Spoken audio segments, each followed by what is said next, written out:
Hello, hello everyone. Welcome back to Fluent English Power. I'm Luna, and I am so happy to have you with us today for a very important lesson. And I'm Mason. Hello, everyone. I'm a bit nervous today, Luna. Nervous? Why, Mason? We are just talking to our friends online. Well, today's topic is about talking to strangers for the first time. And to be honest, even in my own language, I sometimes don't know what to say. I just stand there, look at my shoes, and hope they talk to me first. You are not alone, Mason. Many English learners feel exactly like that. They know the grammar and they know the words, but when they see a new person at a party or a bus stop, their mind goes blank. Exactly. My mind goes blank. That's a great phrase. It means I suddenly forget everything I know. Don't worry. Today, we are going to give you a step-by-step guide on how to break the ice and start a conversation naturally. Break the ice. I like that. It sounds like we are using a hammer, but it just means to start a conversation with someone you don't know, right? Correct. But before we break any ice, we have a small request for our wonderful listeners. Yes, if you want to improve your English speaking power, please click the like button. It helps us reach more students like you. And if you are new to the channel, welcome to Fluent English Power. Please subscribe and hit the bell icon so you never miss a lesson with Mason and me. And share this video. If you have a friend who is also shy about talking to people, send this to them. Let's learn together. Okay, Mason, let's imagine a situation. You are at a coffee shop and someone is sitting near you. You want to say hello. What do? Well, first, I check if they are busy. If they have headphones on, I leave them alone. That's a red flag, right?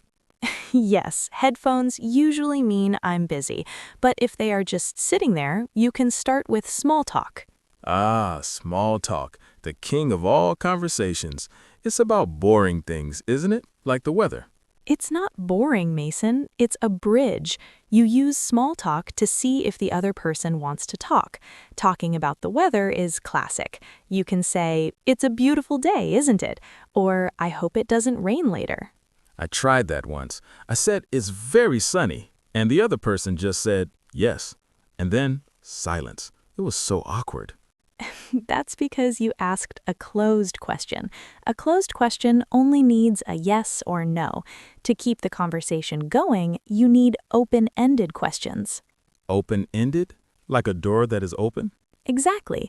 These are questions that start with who, what, where, why, or how. Instead of saying, "Do you like this coffee?" ask, "What do you think of the coffee here?" Ah, then they have to give me an answer, like, "Oh, it's a bit too strong for me." And then I can say, "Me too. I prefer tea." Now we're talking. See, you're a natural. Another great way to start is to give a compliment. Oh, I love compliments. I once told a stranger, "I like your hat." And what happened? He smiled and told me he bought it in Italy. Then we talked about Italy for 10 minutes. It was great. That is a perfect example. A compliment makes the other person feel good and gives them something to talk about. But Mason, make sure the compliment is sincere. Sincere. That means it must be true, right? I shouldn't tell someone I like their neon green socks if I actually think they're ugly. Exactly. People can tell when you are not being honest. Okay, Luna. So I broke the ice. We talked about the weather, and I gave a sincere compliment about their cool backpack. Now what?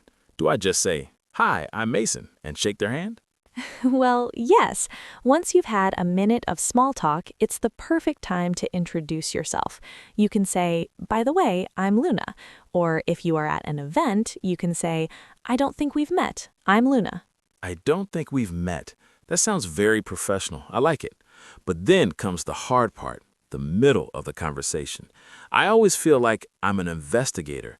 I ask, "Where do you live? What do you do for work? Do you have a cat? Why are you here?" Whoa, slow down, Mason. That sounds like an interrogation, not a conversation. An interrogation is when you ask too many questions too fast. It makes people feel uncomfortable. Oops. So how do I avoid the interrogation style? Use the question, answer, share method. It's a secret trick for English learners. Question, answer, share? Explain that to me. Okay, first you ask a question, the other person gives an answer, then, and this is the important part, you share something about yourself related to that answer. Give me an example, Luna. My brain works better with examples. Sure, let's try it. Mason, ask me about my job. Okay. Luna, what do you do for work? Question. I'm an English teacher and I create videos for YouTube. Answer. Oh, that's cool. I actually work in a creative office too, but I deal with graphic design. I've always wanted to try making videos, but I'm a bit shy on camera. Perfect. See what you did? You didn't just ask another question, you shared a little bit about yourself. This makes the conversation feel like a two-way street. A two-way street. I like that. It means both people are contributing equally, not just one person talking while the other person listens. Exactly. And another great tip is to use follow-up questions. If someone says they went to Paris, don't just say, cool. Ask, what was your favorite part of the trip? Or, did you try the croissants? Croissants. Now I'm hungry again. But I see what you mean. It shows you are listening actively. Active listening is so important. It's not just about hearing the words, it's about showing interest. You can use phrases like, that's interesting, or really? Tell me more, or even just, wow. I'm very good at saying wow. I say it when I'm impressed, and also when I have no idea what the other person just said. Well, if you don't understand something, don't be afraid to ask for clarification.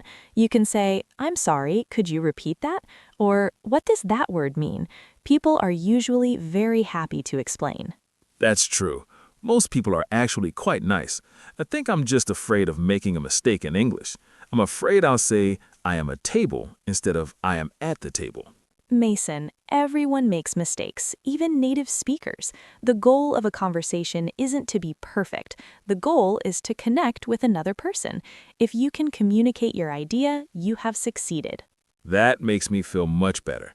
So, be sincere, use the question-answer-share method, and don't worry about being perfect. You've got it. But there is one more thing we need to discuss. How do you leave? Oh, I'm good at that. I just look at my phone and run away. Mason, no. You need a polite exit. Mason, you can't just run away. That would leave the other person feeling very confused. A polite exit is just as important as a good start. It leaves a good impression. But what if the conversation is getting a bit boring? Or what if I really am late for my bus? I don't want to be rude, but I also don't want to stay there forever. I understand. The key is to use a reason and a positive comment. For example, you can say, it was really nice meeting you, but I have to go catch my bus now. Ah, so I give them a compliment first, it was nice meeting you, and then I give the reason, I have to go. Exactly. Or you can say, I've really enjoyed our chat, but I should probably head back to work. It's simple, honest, and kind. And what if I want to talk to them again? Like if they seem like a person who could be a great friend? Then you exchange contact information. You can say, I'd love to keep in touch. Do you have Instagram? Or are you on LinkedIn? Keep in touch. That's a good one. It means to stay in contact in the future. I use that with my friends all the time, but with a stranger, it feels a bit bold. Bold means brave or confident, and yes, it is. But if the conversation went well, most people are happy to stay connected. Just remember, if they say no, don't take it personally. Maybe they are just private people. Good advice. So, let me recap my new Mason strategy for talking to strangers. Break the ice with small talk, the weather or a compliment. Use open-ended questions, who, what, where, why. Use the question-answer-share method so I don't sound like a police officer. Listen actively, say wow, and tell me more. And finally, make a polite exit. Perfectly summarized, Mason. I think you are ready to go out there and make 100 new friends today. Let's start with 1 or 2 first, Luna. My social battery isn't that big. That's okay. Even one small conversation a day can help your English fluency grow by leaps and bounds. By leaps and bounds means very quickly, right? Yes, it's a great idiom for progress. The more you practice these small interactions, the more natural your English will sound. You'll stop translating in your head and start just speaking. That is the dream, Luna. That is exactly why we are all here at Fluent English Power.